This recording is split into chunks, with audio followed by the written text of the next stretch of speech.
तो हमें स्टार्ट करना है नर्वस सिस्टम। कल के लेक्चर में हम काफ़ी चीज़ें डिस्कस कर चुके, तो थोड़ा सा ब्रशअप करते हुए उसके आगे डिस्कस करते हैं। तो ये ब्रेन, ये एक्चुअली हम हैं, जिस चीज़ को हम के तौर पे कहते हैं कि हमारी जो पर्सनालिटी, ख्याल, सपने, यादें, जो चीज़ें हमें हम बनाती हैं, दूसरों से अलग करती हैं, ये है ब्रेन। आपकी जो बॉडी है वो इस ब्रेन से कनेक्ट होनी चाहिए। तो एक स्पाइनल कॉर्ड है जो आपके बॉडी को आपके ब्रेन से कनेक्ट करता है, और दरअसल में यही चीज़ है जो कि लाइफ गिविंग चीज़ है, लाइफ सस्टेनिंग चीज़ है। बाकी चीज़ें अगर डैमेज्ड हों, हट सकती हैं, रिप्लेस हो सकती हैं, लेकिन इस पे अगर कोई नुकसान आता है तो सीधा डेथ है। तो ये चीज़ बेसिक नर्वस सिस्टम का पार्ट ये सब चीज़ें हैं। तो ये जो चीज़ हो पाए कि पहली चीज़ तो ये कि हमें बिना ध्यान दिए हम जिंदा रह लें, यानी कि इनवॉलंटरी एक्शंस चलते रहें। हमें सांस लेने मतलब याद करने की जरूरत ना पड़े कि हमें सांस लेना है, खाने को पचाना है, पानी एब्जॉर्ब करना है। ये खुद ब खुद होता रहे बॉडी में सही तरीके से कि हम जिंदा रह पाए। पहली चीज तो ये, इसके लिए नर्वस सिस्टम की जरूरत है। पेरिस्टाल्सिस खुद से चलता रहे, खुद से हार्मोन्स जो कम है ज्यादा है चलते रहे। इसके बाद ये तो है टू लिव, कि आप जी पाओ बिना ध्यान दिए। इसके बाद बिना ध्यान दिए आप ढंग से मूव कर पाओ, कि आपको बहुत ध्यान देने की जरूरत ना पड़े कि मेरा राइट हैंड आगे गया, मेरा लेफ्ट हैंड पैर पीछे गया, और जरा सा भी ध्यान हटका आप गिर गए। बिना ध्यान दिए आपकी बॉडी प्रॉपर कंट्रोल्ड कोऑर्डिनेटेड वे में चलनी चाहिए, जैसा आप चाहो उस तरीके से। और अगर इनकेस कोई आपको डेंजर नजर आता है तो पहली चीज, आपका जितने भी सेंसेस हैं उन पैटर्न को नोटिस कर पाए कि कोई क्या डेंजर है, और डेंजर अगर है तो आपका बॉडी कोऑर्डिनेटेड वे में इस चीज को कर पाए कि अचानक से आपकी बॉडी में हार्ट रेट बढ़ गया, ब्रीदिंग रेट बढ़ गया, एनर्जी आ गई कि आप भागो वहां से, या तो फिर लड़ाई करो या भागो। तो ये सब यूजेस हैं नर्वस सिस्टम के। तो ये सब हमने देखा। और इसके लिए क्या है, सबसे पहली चीज तो है सेंट्रल नर्वस सिस्टम। ब्रेन जो आप हो, एक स्पाइनल कॉर्ड जो आपके ब्रेन को जोड़ेगी आपकी बॉडी से, तो ये आ गया सेंट्रल नर्वस सिस्टम में। दूसरा है पेरिफेरल नर्वस सिस्टम, जो ये येलो कलर से आपको नजर आ रहा है, यानी कि बाकी जो पूरी बॉडी है ये कोऑर्डिनेटेड वे में चल पाए, तो ये पेरिफेरल नर्वस सिस्टम, कि आपका ब्रेन जो सिग्नल भेजे वो सिग्नल आपके हाथ तक पहुंचे, आपकी उंगली तक पहुंचे कि आपको ये उंगली मोड़नी है। ठीक है, तो ये पेरिफेरल नर्वस सिस्टम, इसके आसपास वाली चीजें हो गई जो बाकी रेस्ट ऑफ द बॉडी। तो नीड फॉर नर्वस सिस्टम, पहली चीज जो डिजायर्ड एक्शन है वो आप कर पाओ। ख्वाबो ख्याल की दुनिया वो तो है ही साथ, बाकी कोई डिजायर्ड एक्शन कि पानी उठाना है तो आप चल पाओ, पानी उठा पाओ, पानी पी पाओ।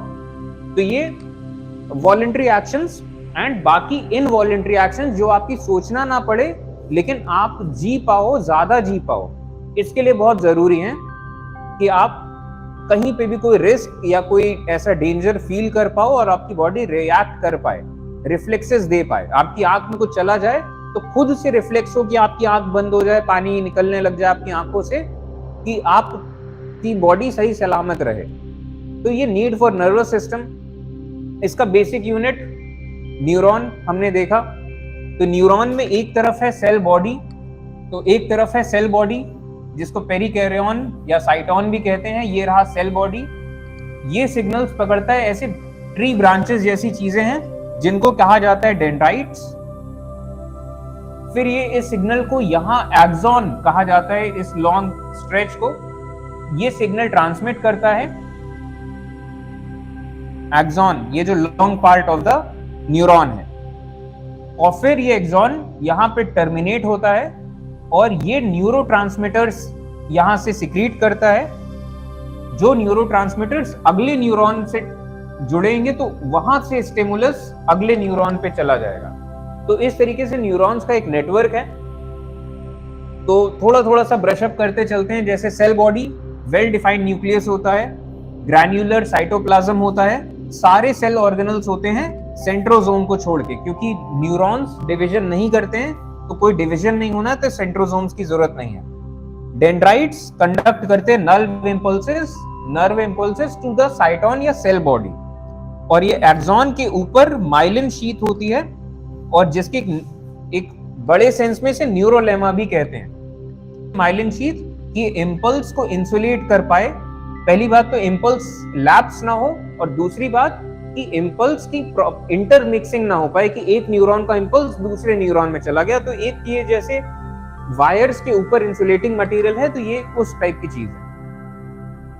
इनके बीच में गैप्स होते हैं न्यूरॉन्स के बीच में, जिसे नोड्स ऑफ रैनवीर कहते हैं। एंड्स ऑफ एक्सॉन, ये स्वोलन एंड्स होते हैं बल्ब्स के जैसे, जो स्टोर करते हैं केमिकल्स, जिनको न्यूरोट्रांसमीटर्स कहते हैं।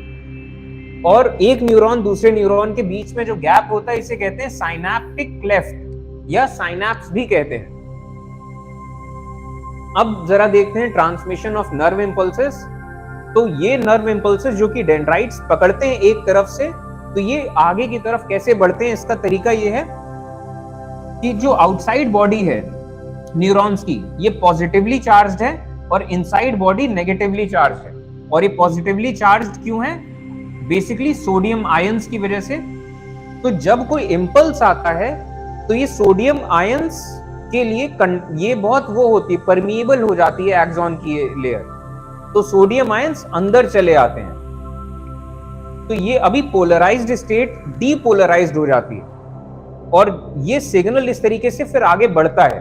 और जो जैसे ही सिग्नल आगे बढ़ेगा, जैसे ये नेगेटिव हो गया, पॉजिटिव वाली चीजें इधर आ गई तो ऊपर नेगेटिव हो गया, तो ये सिग्नल ट्रांसफर हो रहा है। और जैसे जैसे सिग्नल आगे की तरफ बढ़ रहा है, पीछे वाले एरिया रीपोलराइज्ड हो जा रहे हैं। सोडियम पंप्स हैं, ऐसे सोडियम पंप्स हैं जो कि इधर से सोडियम जो अंदर आ गया, उन सोडियम को वापस से बाहर की तरफ भेज देते हैं। तो ये जो पोलराइजेशन जो डीपोलराइज हो गया, उसको रीपोलराइज कर देते हैं। तो दोबारा से ये सिस्टम हो जाता है कि बाहर पॉजिटिव है, अंदर नेगेटिव है, और वो सिग्नल चला गया।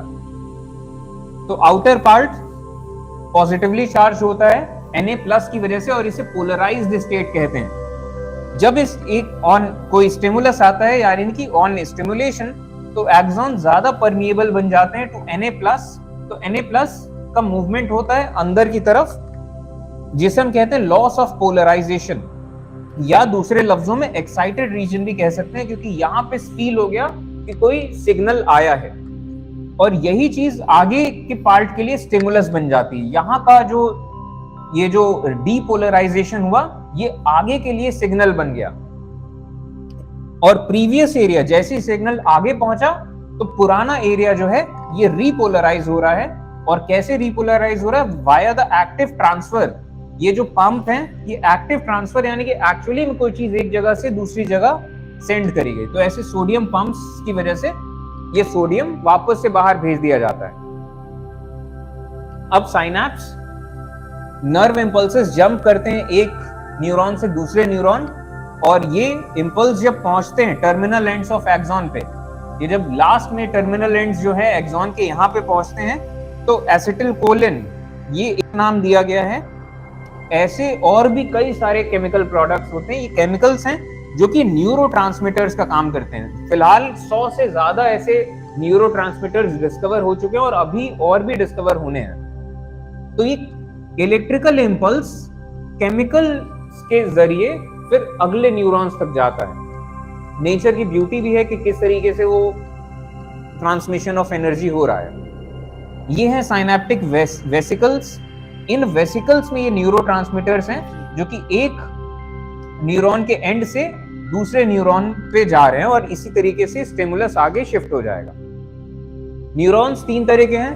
पहले हैं सेंसरी, जिनको हम रिसेप्टर ऑर्गन्स या सेंस ऑर्गन्स से ये ट्रांसमिशन को ले जाते हैं टू द ब्रेन या स्पाइनल कॉर्ड, या जिसको हम कह सकते हैं मेन नर्वस सिस्टम। तो ये सेंसरी न्यूरॉन्स। इसके बाद दूसरे हैं मोटर न्यूरॉन्स, कि जो ब्रेन या स्पाइनल कॉर्ड या मेन नर्वस सिस्टम से सिग्नल को ले जाते हैं टू द इफेक्टर, यानी कि जो डिजायर्ड ऑर्गन होता है। और बीच में स्पाइनल कॉर्ड जो है, इसके बीच में होते हैं ऐसे एसोसिएशन या कनेक्टिंग न्यूरॉन्स। ये वैसे ब्रेन एंड स्पाइनल कॉर्ड सब जगह ये होते हैं, ऐसे कनेक्टिंग न्यूरॉन्स। तो रिसेप्टर जो कि ऑर्गन से नर्वस सिस्टम पे आएगा, नर्वस सिस्टम में ऊपर या नीचे भेजना है एसोसिएशन, या नर्वस सिस्टम से ही जो आया वो एसोसिएशन से वापस जाएगा नर्वस सिस्टम से ऑर्गन पे। तो 3 तरह के न्यूरॉन्स हो गए। इसके बाद नर्व्स को कंफ्यूज मत करिएगा ब्लड वेसल से। ये थ्रेड लाइक व्हाइट स्ट्रक्चर्स हैं जो कि ब्रेन या स्पाइनल कॉर्ड से निकलते हैं। ये न्यूमरस फाइबर्स हैं, इंसुलेटेड होते हैं एक दूसरे से। जैसे आप देख पा रहे हैं कि इंसुलेशन सब में लगा है, और ये इंसुलेशन क्या करता है, एक दूसरे से, मतलब ये माइलिन शीथ ऑफ एक्सॉन्स जो है ये इंसुलेशन प्रोवाइड करते हैं एंड प्रिवेंट करते हैं मिक्सिंग ऑफ इंपल्सेस, कि एक न्यूरॉन का इंपल्स दूसरे न्यूरॉन में नहीं चला गया और ये न्यूरॉन्स एक दूसरे से इंसुलेटेड रहे। और नर्व्स भी 3 तरह की हैं। सेंसरी नर्व्स जो कि सेंसरी फाइबर्स होते हैं इसमें, या सेंसरी नर्व्स न्यूरॉन्स होते हैं इनमें। इनका काम है इंपल्सेस को ब्रेन तक लाना। तो जो रिसेप्टर कह लीजिए या सेंसरी कह लीजिए। दूसरे तरह का है मोटर नर्व्स। ये मोटर न्यूरॉन से ही आप अंदाजा ले सकते हैं कि इसमें सिर्फ मोटर फाइबर्स हैं, यानी कि ब्रेन या स्पाइन से कमांड जाएगा टू द इफेक्टर ऑर्गन कि आप मूव करिए या कॉन्ट्रैक्ट करिए। जैसे कि brain to muscle of the eyeball. जैसे कि एग्जांपल, सेंसरी नर्व का एक एग्जांपल है कि ऑप्टिक नर्व हमारी आंख से निकलती है, ब्रेन तक पहुंचती है, तो ये डेटा दे रही है। ऑप्टिक नर्व ब्रेन तक सिग्नल लेके जा रही है। तो इसमें सिर्फ सेंसरी नर्व्स हैं, सेंसरी न्यूरॉन्स, जिनका काम है सेंस करना और ब्रेन तक पहुंचाना। अब ब्रेन से, अब मान लीजिए आपकी आंख में कुछ चला जाए तो आंख में झट से कुछ रिफ्लेक्स होना चाहिए कि आंख बंद हो जाए, कुछ ऐसा। तो ये मोटर नर्व्स भी हैं जो कि ब्रेन को कनेक्ट कर रही है आंख से, कि कुछ भी ऐसा हो तो ब्रेन सिग्नल करे और आंखों में फ्लटरिंग हो जाए, टीयर डक्ट्स ऑन हो जाए। इसके बाद है मिक्स्ड नर्व्स। मिक्स्ड नर्व्स में दोनों तरह की नसें होती हैं, सेंसरी भी मोटर भी। और ये मिक्स्ड नर्व्स जैसे कि स्पाइनल नर्व्स, दोनों तरह की नसें इसमें पाई जाती हैं। अब हम देखते हैं major divisions of the nervous system. तो पहली चीज, ब्रेन जो कि आप हैं, स्पाइन आपके ब्रेन को जोड़ेगी आपकी बॉडी से, ये हो गया सेंट्रल नर्वस सिस्टम, और ये प्रोटेक्टेड होता है विद इन द वर्टिब्रे। दूसरी तरफ अब आपके बॉडी के लेवल पे वो चीज है, तो बॉडी के लेवल पे बॉडी जो आपका ब्रेन सिग्नल करे आपकी बॉडी वैसे रिएक्ट कर पाए और आपकी बॉडी सिग्नल भेज पाए ब्रेन को भी। तो ये है पेरिफेरल नर्वस सिस्टम यानी कि पीएनएस, कि ये इमर्ज हो फ्रॉम सेंट्रल नर्वस सिस्टम।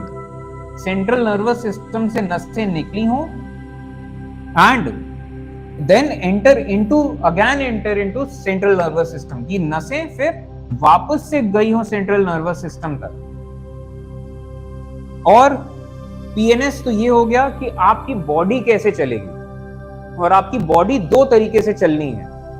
आपकी बॉडी ऐसे भी चलनी है कि आप चाहो जैसा सोचो वैसे आपकी बॉडी चले, और अगर आप ना भी सोचो, ना ध्यान दो, तब भी आपकी बॉडी चले। ठीक है, तो इस सेंस में ये आपकी बॉडी की चीजों को भी 2 पार्ट्स में डिवाइड किया गया है। पहला है ऑटोनॉमस। ये वो चीजें हैं कि आपको सोचना नहीं पड़ेगा लेकिन आपकी बॉडी चलती रहेगी। आपके इंटरनल ऑर्गन, सब कुछ, glands, hormones, according to the situation, की नॉर्मल सिचुएशन है या कोई ऐसा डेंजर वाली सिचुएशन है, आपकी बॉडी में खुद ब खुद वो चीजें चलती रहेंगी। तो कुछ हो गए autonomous system. Peripheral nervous system का एक पार्ट ऑटोनॉमस, जो कि इनवॉलंटरी एक्टिविटीज को करता है। इनवॉलंटरी यानी कि जो चीजें आप ध्यान से नहीं करते हैं, मतलब इन द सेंस आपको ध्यान देने की जरूरत नहीं पड़ती है, खुद ब खुद होते रहते हैं। पेरिस्टाल्सिस खुद होता है, रेस्पिरेशन खुद होते रहते हैं, ब्रीदिंग, हार्ट बीट, ये सब चीजें, ग्लैंड्स का सिक्रीशन, ये सब ऑटोनॉमस में आ गया। दूसरी तरफ आपकी बॉडी ऐसे भी चलनी चाहिए जैसा आप चलाना चाहो, ये हो गया सोमैटिक नर्वस सिस्टम। ये वॉलंटरी एक्शंस को कवर करता है, जैसे कि आपके हाथों में, आपकी उंगलियों में। तो central nervous system and peripheral nervous system. और पेरिफेरल जो बॉडी कैसे चले, ये भी 2 टाइप का है, जैसा आप चलाना चाहो सोमैटिक, और आप जो नहीं चला पा रहे हो या नहीं चलाना चाह रहे हो वो भी चलता रहे, कि आपने ध्यान नहीं दिया तो सांस लेना भूल गए, ये ना हो। ठीक है, तो ये ऑटोनॉमस, तो पेरिफेरल, सोमैटिक एंड ऑटोनॉमस। अब पार्ट्स ऑफ ब्रेन, ब्रेन होता है ब्रेन बॉक्स के अंदर, जिसे क्रेनियम भी कहते हैं। ब्रेन की 3 कवरिंग्स हैं जिनको मेनिंजेस कहते हैं। इनमें जब इन्फ्लेमेशन होता है तो एक बीमारी होती है जिसको मेनिंजाइटिस कहते हैं। अच्छा, ब्रेन की 3 कवरिंग्स अगर हम देखें तो मेनिंजेस का मतलब वैसे तो कवरिंग्स ही होता है। तो सबसे पहली चीज आती है बोन ऑफ स्कल, ये जो क्रेनियम है, और क्रेनियम के बाद 3 लेयर्स होती हैं। जो पहली लेयर है ये है ड्यूरा मैटर, जिसका वैसे शाब्दिक अर्थ होता है टफ मदर। तो ये आउटर मोस्ट लेयर है, टफ है, टफ फाइब्रेशंस की बनी है, काफी टफ है। ये इनर पार्ट है लेकिन प्रोटेक्शन के लिए।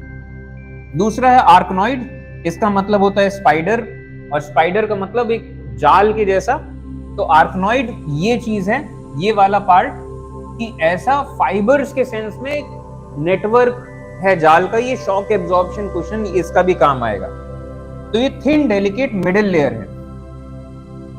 इसके बाद है पिया मैटर। पिया मैटर का मतलब होता है टेंडर, यानी कि सॉफ्ट। ये इनर मोस्ट मेम्ब्रेन है ब्रेन का, और ये हाईली वैस्कुलर है, इसमें बहुत ब्लड वेसल्स है ब्रेन को ब्लड सप्लाई करने के लिए। और इन तीनों मेनिंजेस के बीच में या तीनों कवरिंग्स के बीच में होता है सेरिब्रोस्पाइनल फ्लूइड। सेरिब्रोस्पाइनल फ्लूइड का काम ये होता है, कुशन के तौर पे एक्ट करता है, शॉक एब्जॉर्बर के तौर पे एक्ट करता है, और साथ ही साथ जो ब्रेन के सेल्स को, यही सेरिब्रोस्पाइनल फ्लूइड ब्रेन के कवरिंग के बीच में भी है, एंड हमारी जो स्पाइनल कॉर्ड के बीच की सेंट्रल कैनाल है उसमें भी है। तो ये कुशन भी देता है, शॉक एब्जॉर्प्शन भी देता है, साथ ही साथ ब्रेन के अलग अलग सेल्स को न्यूट्रिशन पहुंचाना, उनका वेस्ट इकट्ठा करना, थोड़ा सा टेम्परेचर एंड फ्रिक्शन कम करना, क्योंकि हम उछलेंगे कूदेंगे तो हमारा ब्रेन के बीच की वो स्मूथनेस रहे, फ्रिक्शन ना हो और वो हीट प्रोड्यूस ना हो। तो इन सब चीजों के लिए भी ये काम आता है। अब आता है पार्ट्स ऑफ ब्रेन। तो पार्ट्स ऑफ ब्रेन, ब्रेन बहुत कॉम्प्लेक्स सी चीज है। हम इंसान आज तक ब्रेन को ढंग से समझ नहीं पाए हैं और शायद कभी समझ भी नहीं पाएंगे, क्योंकि ब्रेन अगर इतना सिंपल होता कि हम ब्रेन को समझ पाएं तो हम इतने अक्लमंद ही नहीं होते कि हम यहां तक पहुंच पाते कि हम ब्रेन को समझने की कोशिश करें। एक एनोमली जैसी चीज है कि हम इतने इंटेलिजेंट हैं कि ब्रेन को समझना चाह रहे हैं, तो ऑब्वियसली हमारा ब्रेन कितना कॉम्प्लेक्स होगा कि आप क्या समझोगे। तो अब इसके पार्ट्स देखते हैं। पार्ट्स ऑफ ब्रेन इस सेंस में है, यहां तो हम सीधा ऑर्गन्स के लेवल पे बात करते हैं। तो शुरुआत करते हैं ब्रेन स्टेम से, जो कि है मेड्यूला। ये जो है ब्रेन स्टेम, इसका बेसिकली काम है आपको जिंदा रखना। तो जितने ये लोवेस्ट पार्ट ऑफ ब्रेन है, ये इंटरनल ऑर्गन्स को कंट्रोल करता है, आपका ब्रीदिंग, आपका heart rate, peristalsis, glands, digestion, हर चीज। तो ब्रेन स्टेम का काम आपको जिंदा रखना। अगला पार्ट सेरिबेलम, जिसका मतलब होता है लिटिल ब्रेन। और ये लिटिल ब्रेन या सेरिबेलम का काम ये है, ये जो सेरिबेलम आपको दिखाई दे रहा है, इसका काम बेसिकली है कि आप मूव कर सकें ढंग से। ये इसने तो जिंदा रख लिया आपको, बिना आपकी कोशिश के, बिना ध्यान दिए जिंदा रख लिया। और ये सेरिबेलम आपको बिना ध्यान दिए आपका बैलेंस सही रखेगा और आपके कोऑर्डिनेशन रखेगा मसल्स के बीच में। अब आप चाहते हैं कि आप चल के जाएं, ये काम करें, तो आपके हाथ, पैर, आंखें, सब कुछ एक कोऑर्डिनेटेड होना चाहिए, तब तो आप ढंग से काम कर पाएंगे। और कोऑर्डिनेटेड रहेगा तभी आपके चांसेस बढ़ पाएंगे कि आप जिंदा रह पाओ। वो तो अभी हम ये शहर वाला जीवन हो गया है, वरना हम इवॉल्व हुए हैं जंगलों में रहने के लिए। तो इस सेंस में कि आप जिंदा रह पाओ, तो ये सेरिबेलम। अगला पार्ट है सेरिब्रम। ये एक्चुअली है जिस चीज को हम ब्रेन कहेंगे। सेरिब्रम, ये जो हाईली कॉन्वोल्यूटेड, ये जो स्पेस, ये जो largest part of the brain, ये पार्ट है जिसमें थिंकिंग, प्लानिंग, मेमोरीज, आपकी यादें, आपकी लैंग्वेज, आपके इमोशंस, आपके इमेजिनेशंस, आपकी पूरी पर्सनालिटी, आपका कॉन्शियस पार्ट भी और आपका सबकॉन्शियस पार्ट भी, ये सब सेरिब्रम का हिस्सा है।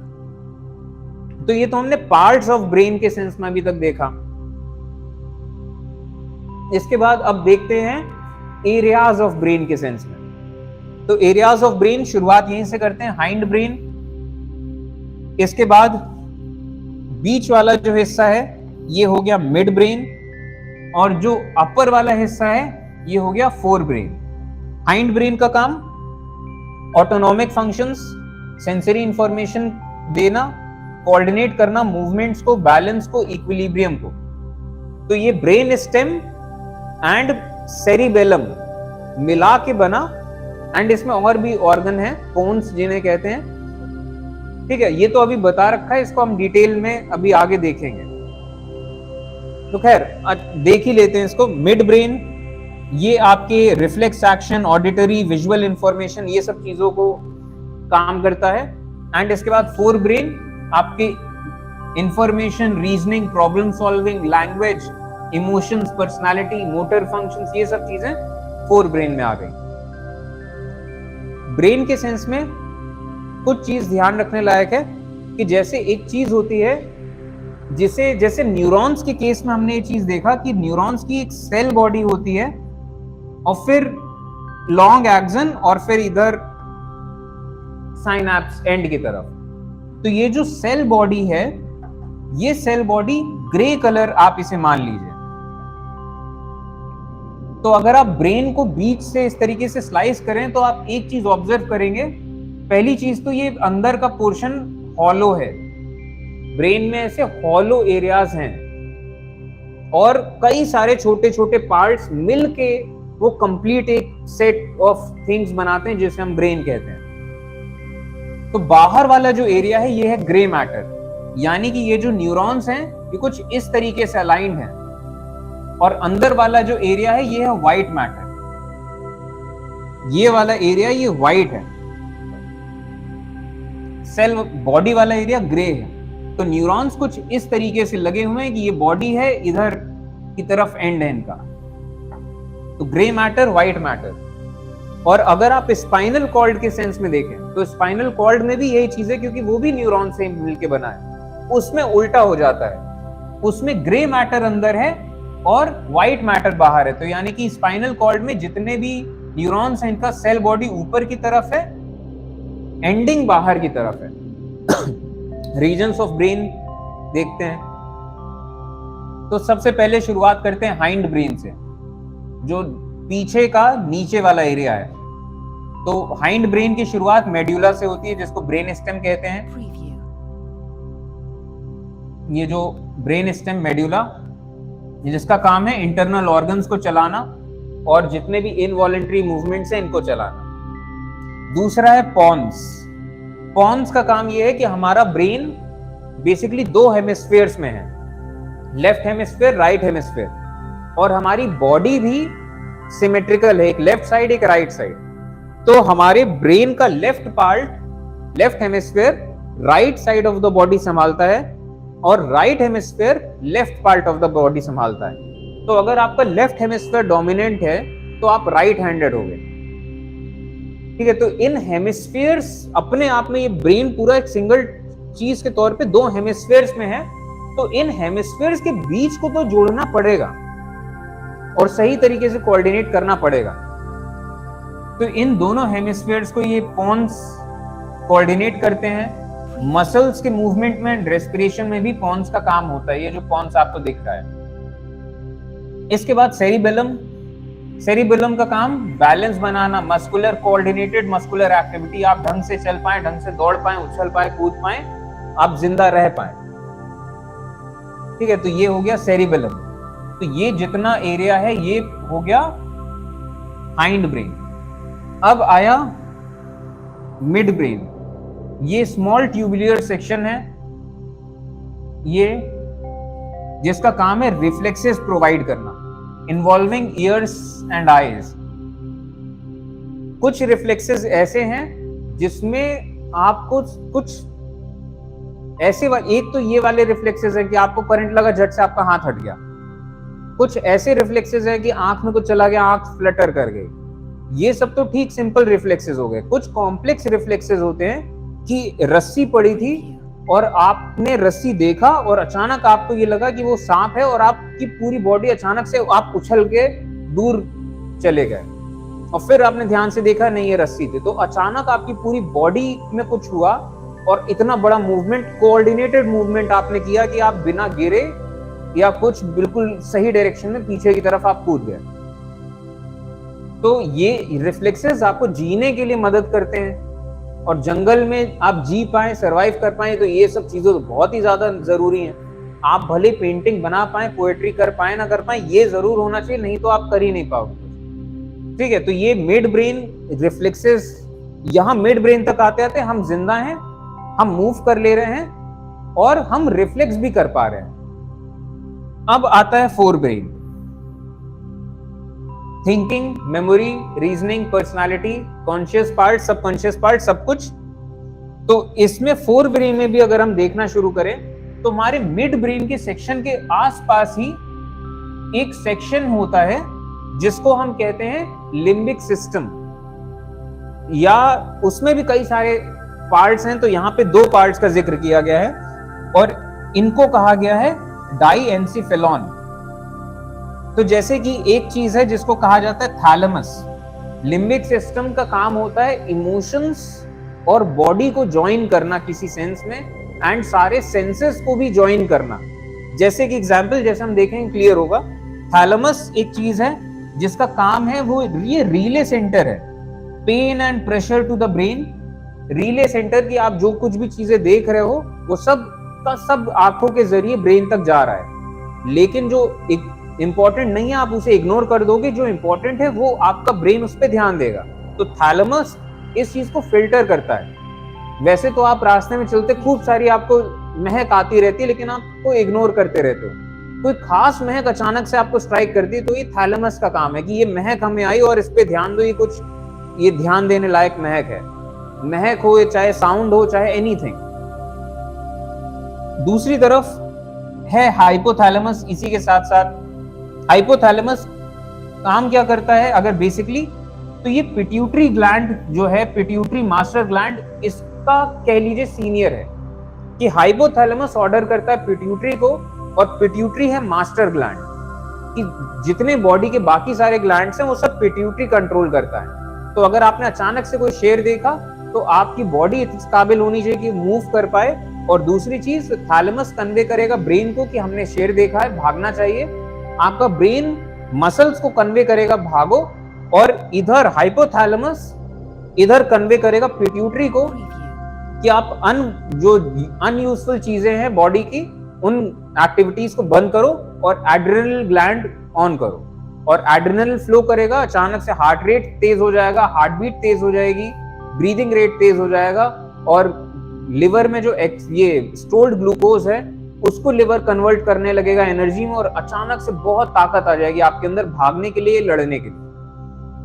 तो थैलेमस, हाइपोथैलेमस, इसके और भी होते हैं पार्ट्स। जैसे कि एक पार्ट होता है एमिगडेला।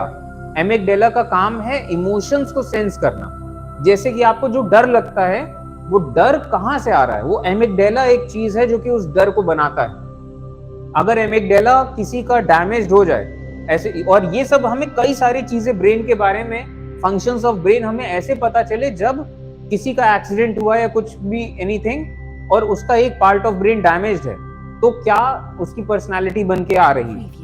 तो जैसे एमिगडेला अगर किसी का, और एमआरआई सीटी स्कैन से पता चल जाता है कौन सा पार्ट गया है। तो जो एमिगडेला अगर डैमेज है तो उस इंसान को डर लगेगा ही नहीं। तो ऐसे कई सारे लोग रहे हैं जिनको एमिगडेला डैमेज रहा है, तो उनपे एक्सपेरिमेंट्स किए गए हैं। उनको एक से एक बिल्कुल भयानक सांप उनके सामने रख दिए जाएं, चाहे उनको भूत बंगलों में छोड़ दिया जाए, उनको डर का एहसास नहीं है। और एक और इंटरेस्टिंग सी बात, वो सामने वाले में भी डर का एहसास नहीं देख पाते।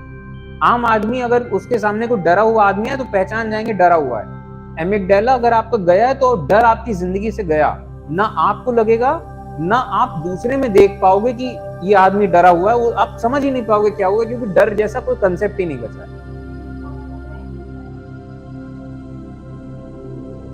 लिम्बिक सिस्टम का ही एक तरीके से पार्ट है। तो थैलेमस, हाइपोथैलेमस, एमिगडेला, एक और चीज होती है हिप्पोकैम्पस।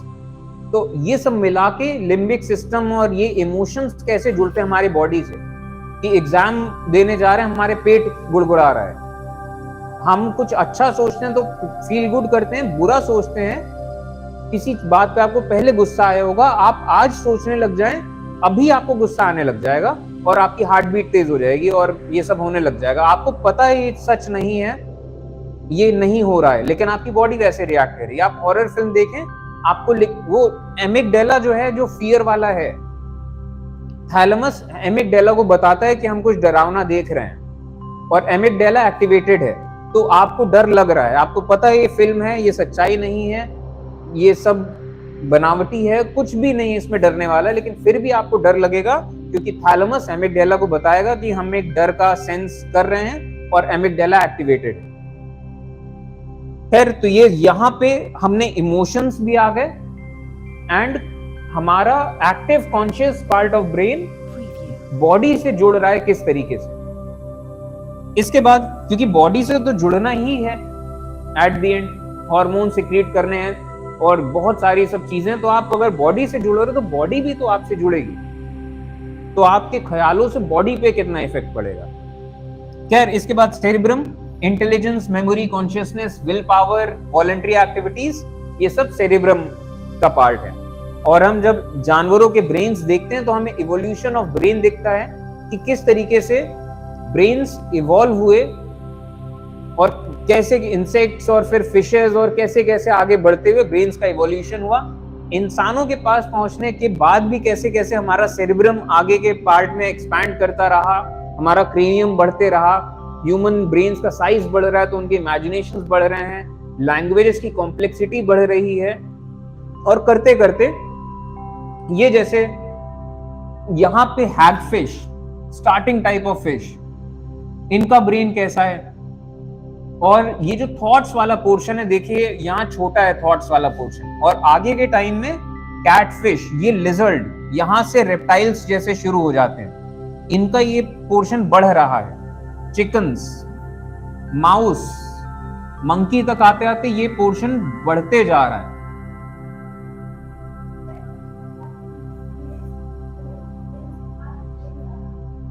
इसके बाद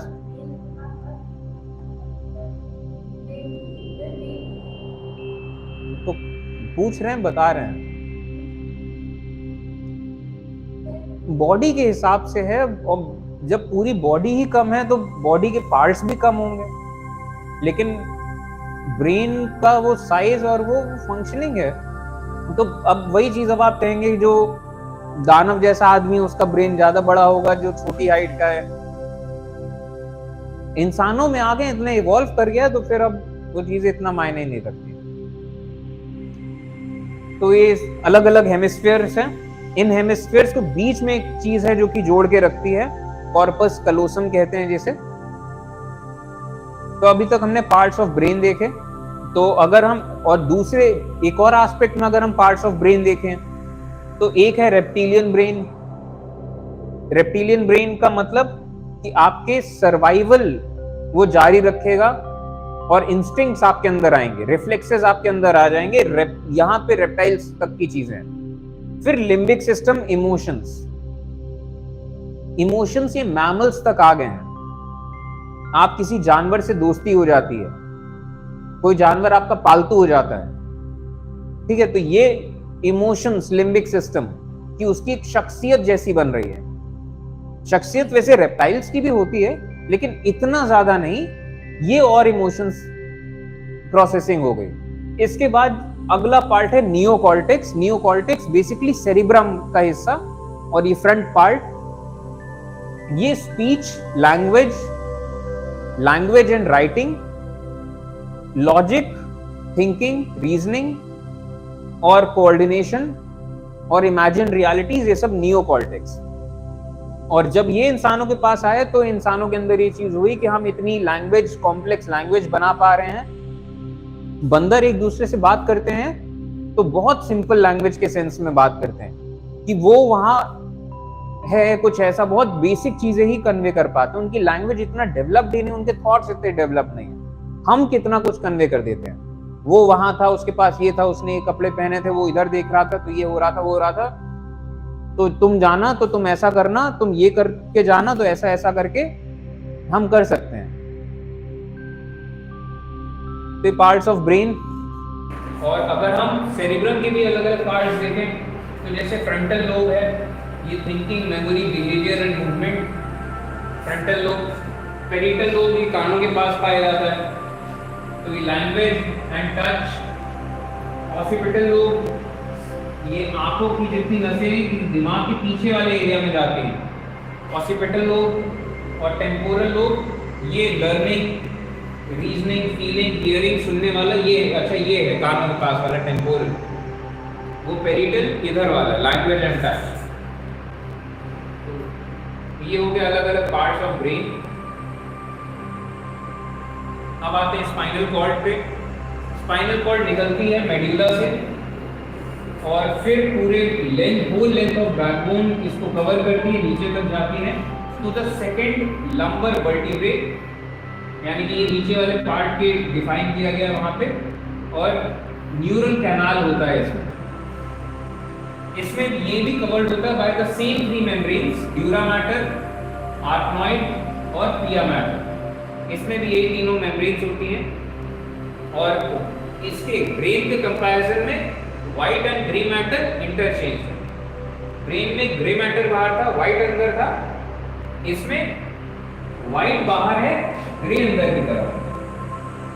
तो ग्रे मैटर में हम जानते हैं cell bodies of motor and association neurons हैं इनर साइड, और व्हाइट मैटर में है एक्सॉन्स रनिंग परपेंडिकुलर। पहली चीज तो एक्सॉन्स इसमें इस डायरेक्शन में लगे हुए, इनका सेल बॉडी यहाँ है एंड उधर है। एंड अगर to and fro from brain, ऊपर नीचे की तरफ से इनमें सिग्नल आ रहे हैं और जा रहे हैं।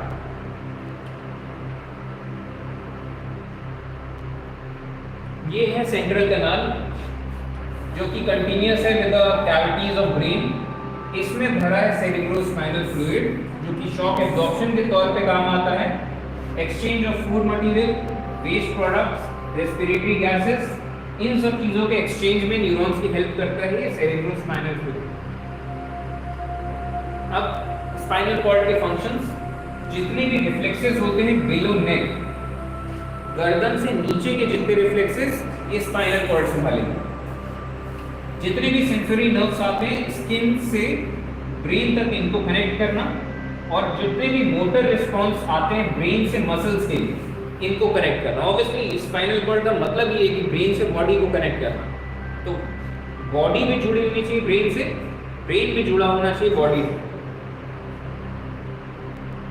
अब ये तो कंप्लीट हुआ जो आप हैं एंड आप बॉडी से जुड़े रहे। अब बॉडी में तो दो हाथ हैं, दो पैर हैं और बड़ी बॉडी है, तो पेरिफेरल नर्वस सिस्टम। तो पहला आता है सोमैटिक नर्वस सिस्टम। तो पेरिफेरल नर्वस सिस्टम दो टाइप का है, एक जो आप अपनी मर्जी से चला सको बॉडी को, और एक जो खुद ब खुद चल सके। तो जो मर्जी से चला सको ये है सोमैटिक, वॉलंटरी एक्शंस करने के लिए। और अपनी बॉडी को आप चला सको खुद से, इसमें भी बॉडी दो पार्ट्स में आ जाएगी कि एक गले के ऊपर वाली चीजें तो सीधा ब्रेन से चली जाएंगी, गले के नीचे वाली चीजें स्पाइनल कॉर्ड से जाएंगी। तो जो सीधा ब्रेन से चली जाएंगी वो सीधा इमर्ज फ्रॉम ब्रेन, ये क्रेनियल नर्व्स हमारे। और सेंस ऑर्गन्स, हमारा ब्रेन हमारे सेंस ऑर्गन्स के आसपास बना, और इसीलिए तो बना है कि आंखों से सिग्नल सीधा ब्रेन में जाए, ब्रेन से सिग्नल आंखों में आए, और ये सब चीजें वो फेस, ठीक है। तो क्रेनियल नर्व्स ये सीधा ब्रेन इनको संभाल लेगा। बाकी बॉडी जो गले से नीचे डिस्टेंस अब ज्यादा हो गया है तो ये स्पाइन संभालेगा। और ये स्पाइन में 31 पेयर्स ऑफ ये नर्व्स होती हैं, और ये दोनों टाइप की होती है, सेंसरी एंड मोटर। ये तो हम देख ही चुके हैं, अगले क्लास में लिख लीजिएगा, अभी देख लीजिए। तो types of somatic nerve system, cranial जो कि ब्रेन से निकलेगा, 12 पेयर्स है। Olfactory, optic, auditory. ऑल्फैक्टरी यानी कि सूंघना, ऑप्टिक देखना, ऑडिटरी सुनना। तो आप सूंघ सकते हो, देख सकते हो, सुन सकते हो, सीधा ब्रेन कन्वे कर रहा है।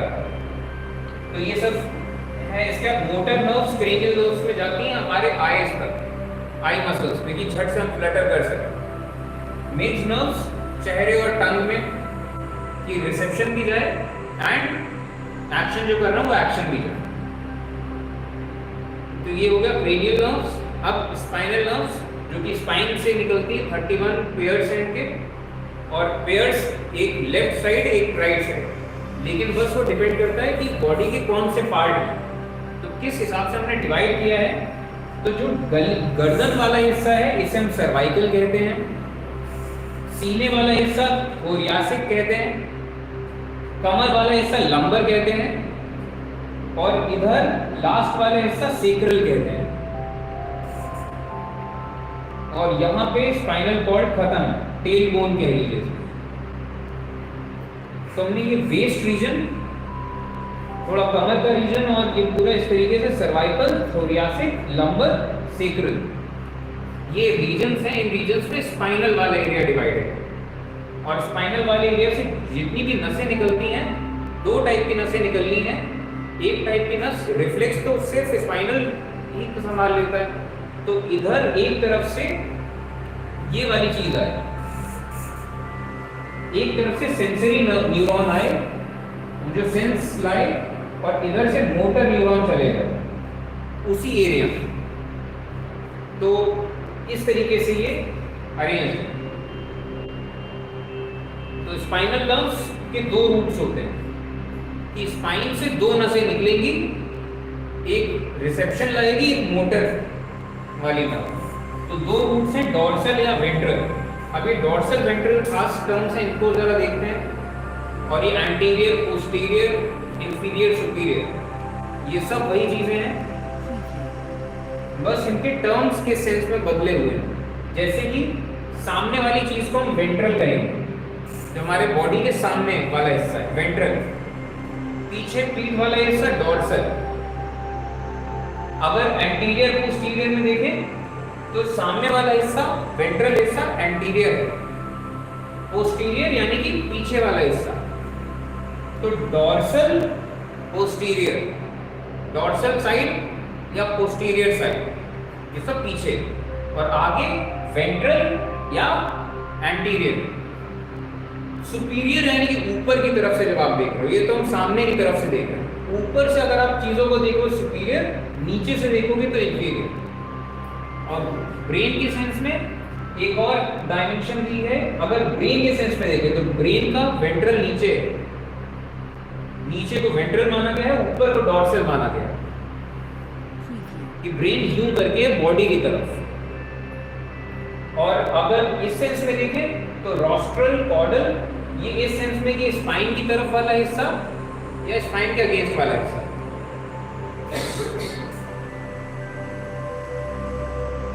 तो यहाँ पे हमें डॉर्सल साइड यानी कि हमारे पीछे की तरफ से सेंस वाली नर्व आई, और आगे की तरफ से मोटर वाली नर्व आई।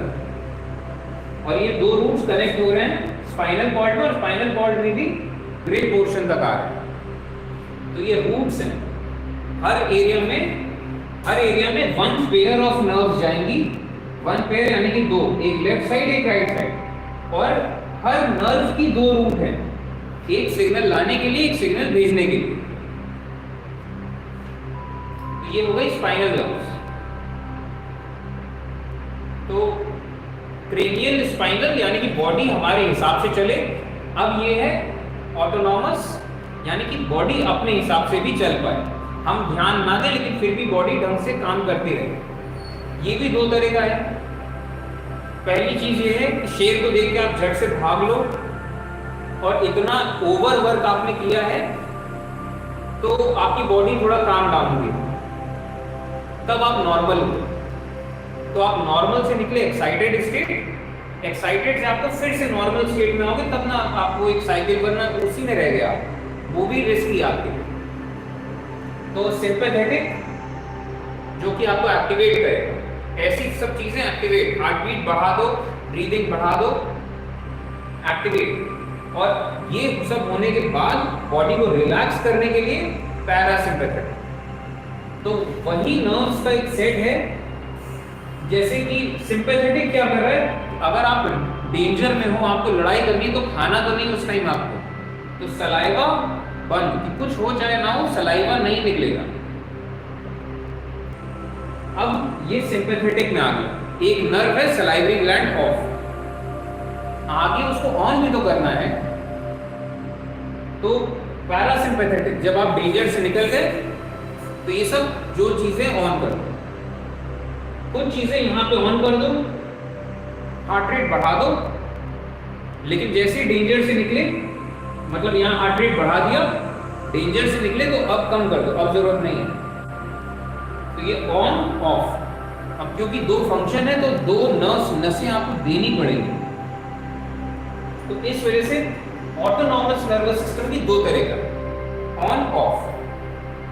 और क्या कुछ चीजें ऑन होंगी, कुछ चीजें ऑफ होंगी, और वो क्या ऑन होगा क्या ऑफ होगा ये हम कल अगली क्लास में देखेंगे।